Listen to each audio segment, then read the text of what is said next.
welcome back. Wow. I think today we are being enlightened. Na pia kiboko kidogo on the things that we are doing that we need to stop doing. Some of us are ignorant. Some of us are ignoring what we already know about our nutrition and our health. And we're just learning what are the foods that we need to eat, what's the kind of lifestyle that we can adopt so that we have healthy living and enjoy being nutritious and being healthy. So if in case you missed the first part of the show, this is SISTA Talk on Elevate TV. You can go on YouTube and you'll find us right there. Just look for Elevate TV Kenya and enjoy watching and rewatching. And I pray that you will learn a lot even as we are doing now. So welcome back to the show. We have Ken and we have Mumina.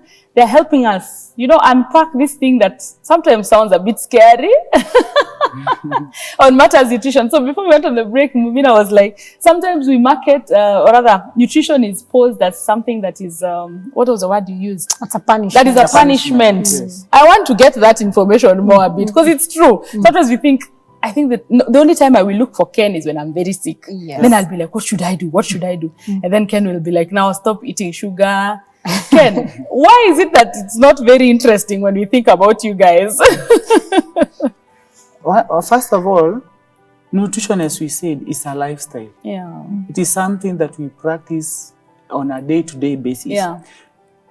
You are not supposed to wait until when you are sick for you to look for a nutritionist. That's true. At times, even walking in a hospital, say hi to him or her, then you start negotiating, you start talking from there.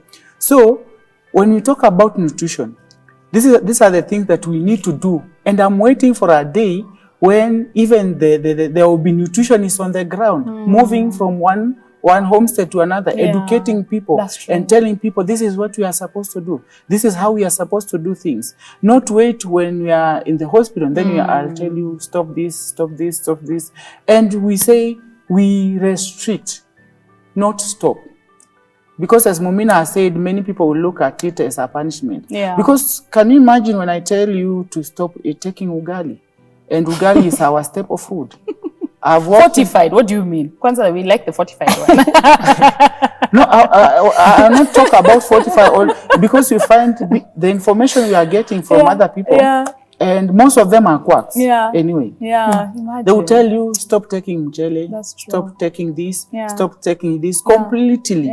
And whereas this is the only thing that is available where you are. So you find at the end of the day, as Mumina has said, it becomes a punishment. I can't take this, I have this, I can't take. I have this, I can't take. Exactly. But we are saying we restrict. You walk to the nutritionist, you share with him or her, then he will ask you, what can you afford? Then from what you can afford, this is now when you get advised on what to take and what not to take and what to restrict. Because at the end of the day, you find that most of these things, it is very difficult to stop. Like when I tell you stop taking ugali. Ugali is not so bad, but that one for chips and nini. No, you can also. I hear you. You can also have different methods of preparing foods. You can also have different methods of combining foods. I am a nutritionist. I'm a health enthusiast, and I actually enjoy my meals. Wow. I have to enjoy my meals because someone told me, and I was actually in third year. Someone told me, if you cut off food, what else is left to enjoy about life? Because those are the little pleasures of life. That is basically, we wake up, you look. That is why someone will tell you, I'm sorry to say this, that's why someone will tell you, I want a woman who can cook. I want a husband who can cook. Because food is basically your way to the soul. Food is supposed to be, it's supposed to lift your moods. It's supposed to make you feel happy when you're enjoying your meals. True. And again, it's also supposed to nourish you for health. But the problem now we are having, like, we are deviating, we are using a lot of the Western world, and then they're trying to be Africanized in the way they are making their foods. They are trying to be Africanized, and we're trying to copy them in their way they are preparing. So unfortunately, availability of these additives, availability of this, maybe the extra corn oils, the extra vegetables, is not about to change. It's maybe getting worse. But we can actually try as much as we can to restrict the use of these products, or to limits, to levels that will not be so harmful, and try as much as we can. Also in food prep, when you're preparing your meal, picture the meal. If you want something like maybe if you prefer chicken, if you want KFC, you can bake it. You can coat your chicken. Instead of frying it, you can bake it. It has its own oil. It will come out very fatty, very tasty too. You know, and also you just make sure that your meal combination, you can add additives. You can add like maybe lemons. You can sprinkle very sweet things on your meals, but try as much as you can to make them as healthy and as appealing to the eye as you can. Because if it's not interesting visually, it cannot be interesting in the tongue. Taste. So it has to be visually first. I think that's very, very helpful. Now, I want you guys to give us real life examples, one or two, of probably someone, okay, not necessarily someone's story, but a journey you have walked and seen that nutrition was really beneficial to someone's life, like it completely changed their life, or even your own. Maybe you used to eat, terribly and you used to get headaches. I don't know. I could be just random about it. But you get me, where you have seen real life practical experiences that have changed people's life because of applying the knowledge that you're giving us about nutrition. I've seen a practical example. Wow. Both personally and from the kind of patient we attend to. Wow. For example, a patient will walk to the facility with high BPs, that is blood pressure. Blood pressure, yes. The RBS, you get equal 30. RBS, the random blood sugar. Thank you. Sorry. Utapata iko 30. But when That's you too talk, high now. with other complication, the cholesterol level is very high. But when you walk with this patient, step by step. When you advise this patient what to eat, what to avoid, what to restrict, how to prepare the foods, how to ensure that you are utilizing the nutrients that are in the food.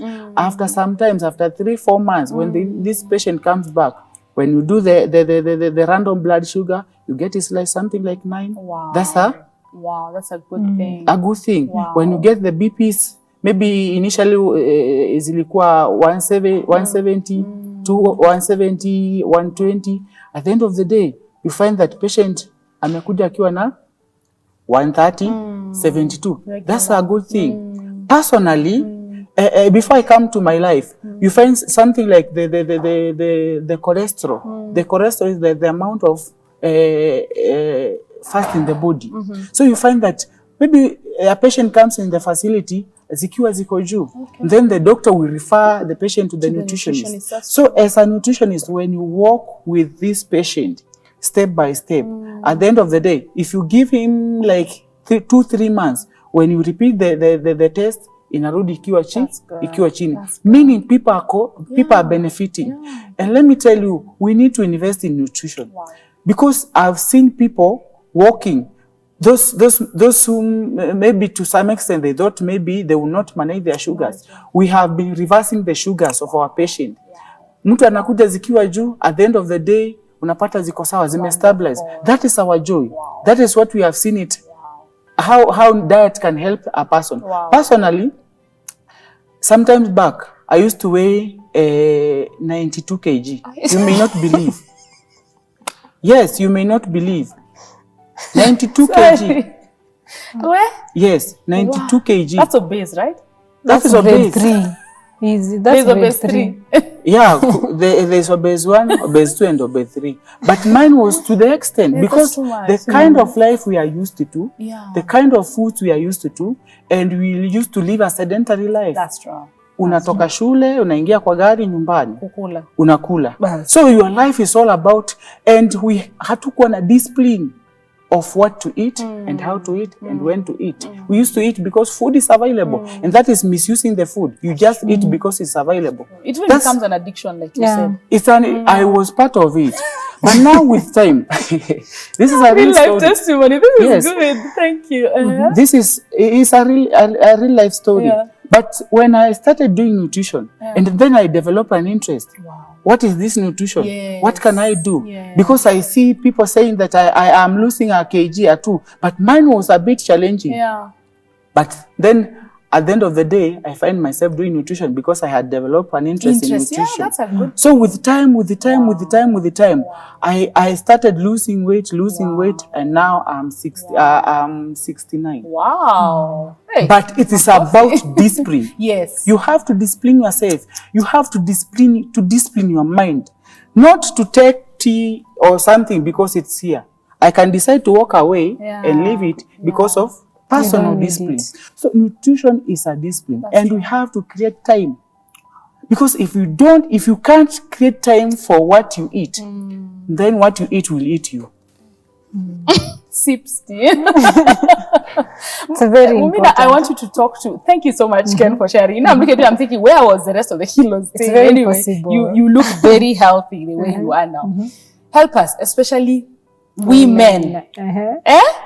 Kwanza, when you get to the pregnancy and post-pregnancy, you eat like you've been paid. You know, In our shango, the stomach is washed. It's cleaned. So that you start dumping. You feel like there's a hole, so you keep storing. Yeah. Okay, help us. You know, is it a must? Alafu unajua now the pressure is a lot. You're trying to breastfeed, you're trying to take care of babies. Surely, You just try, let us yeah. eat, just to feel nice. How can we take care of ourselves even in that season? Ideally, the period between childbirth and the first 1 year or 2 years of babies, when you're breastfeeding, Yes. there's a lot of confusion with your hormones and such. So your hormones are all over because first thing first, your body is trying to make sure that you eat enough for that child. Because you remember you've just had a baby. That's true. You're trying to. We are the promoters of exclusive breastfeeding, so we are not going to tell you to stop eating. Okay. So I want you to be fully nourished first. Okay. But the choices of foods that you're going to make are this is where the discipline and actually you will be tested because your hormones are all over. Yeah. They want you to eat the sweetest things Of course. because they want you to store as much energy as you can for the production of the breast milk. Yeah. So you fighting these hormones will only take you a lot of discipline and a lot of right food choices. So you, as a woman, when you're pregnant, you gain a lot of weight. It is very expected. Yeah. And again, when you're breastfeeding, we actually expect you to lose weight, but it happens the exact opposite. So after most women, 90% of women, actually, it's not you alone. Yeah. It's not someone alone. Yeah. So it's actually 90% of the women Yeah. who actually gain more weight Yeah. when they're breastfeeding because they are obeying the law of nature. And they are obeying the law of nature by eating. But you can obey this law of nature by eating healthier foods. Remember what I said earlier? When you feed your body with the right amount of foods, your metabolism is able to balance itself. The body has the homeostasis balance. So it's able to cushion itself against excesses and against things that it doesn't need. The problem comes in with over-consuming the bad things. Now you've given birth. Our culture, when you give birth, your mom or your mother-in-law, your sisters or your sister-in-laws, they'll bring you a lot of very big thermoses, flasks and such of uji. So your uji inekangwa hapo next to your bedside. Standby. So when you feel thirsty, remember you're breastfeeding. Yeah. When you feel thirsty, instead of drinking water, you drink the porridge. That is calories. Uji is good. Remember, everything is good, but everything has a limit. Too much of anything, even too much of vegetables will do you harm. Yes, because when you overconsume the vegetables, you'll end up not consuming the other nutrients. You'll end up not taking up enough protein. You'll end up not taking up enough fats. You'll end up not taking up enough energy. So you'll be malnourished. At the end of the day, you will be limiting yourself and your body with other nutrients. So we want everything. We want to take the good things, but with limitation. Uji is very good when you've given birth. I always tell my women, the people I deal with, I always tell them a glass of uji or 2 glasses of uji when you're breastfeeding is very ideal as a snack. Very ideal and very necessary. Now the problem comes in you want to add sugar to this porridge. I actually discourage that because if you want something to taste good, yes. Boring. Yeah, it will not be boring. We are getting to the juicy part. Yeah. You can add something like peanut butter to this cup of uji. You can add something like lemon. It will be very sweet. You can add something like fermented milk. It will be very healthy. Wow. Yeah, it will be very tasty, very healthy, and it will be very filling. And again, when you're breastfeeding, I'm an advocate of breastfeeding. So I am not going to tell women to stop eating in their breastfeeding. I'm just going to tell them, eat the right foods in the right amounts. Yes. And then don't overeat like you're the baby. You're nourishing the baby. You're not the baby.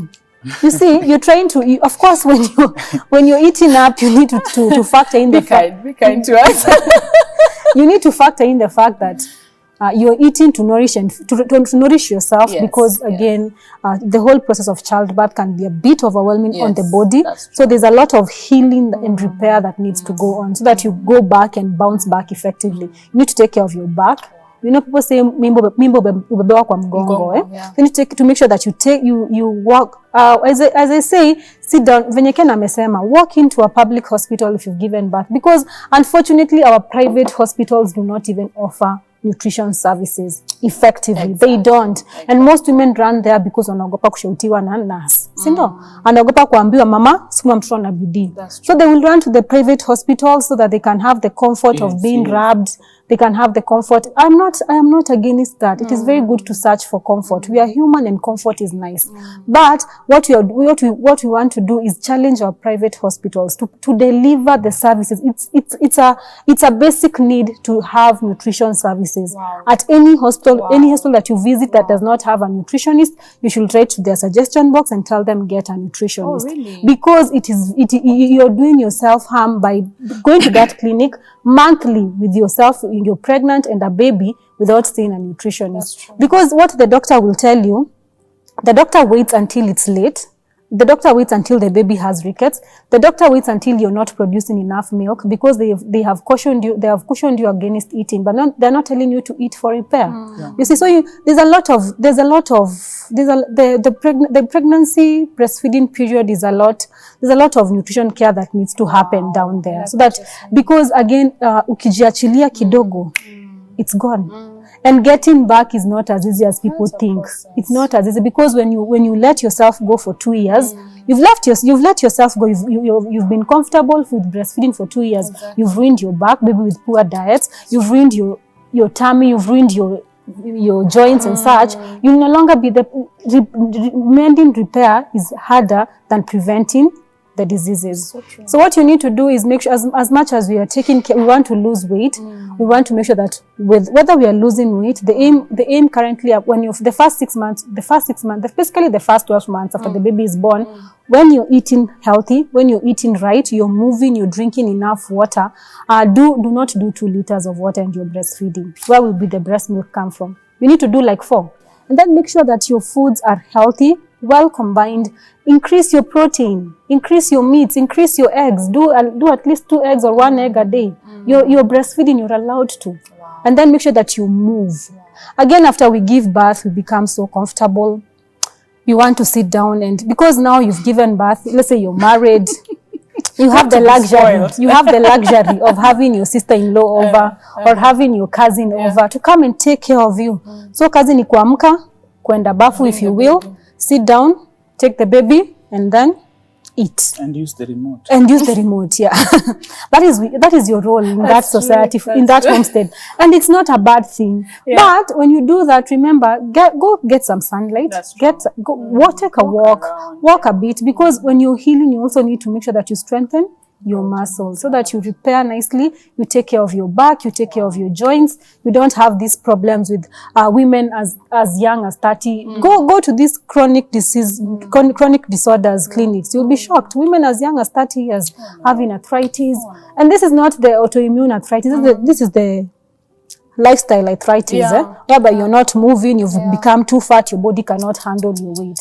So you start having problems, you start having gout, and you're 31, 32, because of something that can be prevented. And again, the hormones, when you eat healthy, when you make sure that you take care of your sleep, you sleep well, because again, unfortunately, there's nothing much you can do about sleeping, because the baby has to breastfeed. Because when you come to me and you tell me I've given birth, give me a plan. I'll tell you first, you need to make sure that you wake up every 3 hours to feed that baby. Yeah, true. I will tell you that. Definitely. So on the aspect of rest, you can try as much as you can to be flexible if it's possible. And you make sure that you also rest so that you take care of your hormones. Because again, we want our hormones to be as peaceful as they can possibly be. We don't want them all over, because that again is another problem That's true. that brings about overeating and such. Because when you have hormonal imbalances, whether you want to eat or not, you will crave for those foods. So, and then when you're taking care of your cravings, remember that your body is working for you and for the baby. So make sure that you feed the cravings. I'm not going to tell you to, oh, when you're hungry, don't eat and you're breastfeeding. You'll fall down. You'll crumble, utaanguka. Because there's a lot of demands when it comes to breast milk production, and your body is going to make sure that all those demands are well met. It will make sure that the right hormones are hit, so that they tell you, Lillian, eat. Pushes you. Eat. They tell you, you'll even start seeing food everywhere because you must eat to feed that baby. So make sure that you feed that craving with the right foods. Rest well, drink water and exercise. Don't just be there. It's a good thing that you've had a baby. If you had like a complicated pregnancy or there was complication during childbirth and such, maybe you have some surgical operations here and there, just make sure that the exercise you do are also very, very safe. Don't just do something because you saw on the internet, because you might end up ruining the problems. Because our bodies are special. Our bodies are special. So let's take care of them the way they are. I like what you've said, to add on what Mumina said, nutrition is both preventive and curative. And this is what people need to understand. She has mentioned about private facilities not having nutritionists. Many of the time you find a mother walking to the CWC or being referred to a public hospital just to see a nutritionist. Yet this mother has been attending the CWC clinic in the private facility for maybe a year. And then the mother comes with a malnourished child, something that could be prevented long time ago. So when it comes to this, they try to refer the kid to a nutritionist, but when it is too late. So what we are saying, that we need to have, our private facilities need to have nutritionists on the ground. A private facility should have a nutritionist who will guide these people, such that even when you are referring something that you cannot handle, you will refer the patient when it is not too late. That's true. Thank you very, very much, Ken. And I want to believe that is your parting shot, because our time is just moving too fast. I feel like we should have a whole day session, you know. But what I'm getting from you, if we ourselves, since it's a personal discipline, can make sure we see nutritionists very often and just get that information, that would really be helpful. I mean, no one stops me from walking into a public hospital. Just because you delivered in a private hospital doesn't mean you can't access those services in a public. And I believe they are affordable. In our public facilities, in fact, in my parting shot, our public facilities, we have nutritionists all over. They are we're also working for more staffing to ensure that the coverage is good, because it's not as good as we can. Our new CS kindly hear us. So we're actually working to ensure that our people are absorbed in the facility, so that they can do what is supposed to be done to ensure that we prevent the diseases. And in the private institutions, when you walk into that private institution, always ask for a nutritionist, because it's your right. You've paid for it. The insurance wanakata is a lot. Why should you not be? Why should you get substandard care? Make sure that you see a specialist, see a nutritionist, sit down with them. If your goal is taking care of your weight after childbirth, if your goal is losing the weight, if your goal is breastfeeding, make sure that you communicate clearly to this dietitian or this professional, so that they can help you and walk with you through the journey. It is very, very important. Wonderful. Yes. Wow. Guys, you have made our day. Thank you so much for all that information, all the help, all the enlightenment. I think personally, I'm wondering, how much priority have I actually given to nutrition and even to my family? So I think there's some homework for all of us to do. So all of us, now we know. So we cannot claim ignorance. That has been SISTA Talk and Elevate TV. We were talking matters nutrition. In case you missed it, hey, just go on YouTube. On YouTube, you can watch and rewatch. But we want to interact with you further on Facebook, on all our social media platforms at Elevate TV Kenya. Please feel free to get to listen to this again and again. But once again, thank you, Ken, and thank you, Mumina. And may God truly bless the work of your hands. So this has been SISTA Talk on Elevate TV. And as Nenoh Ndiema, I sign out with God truly bless you.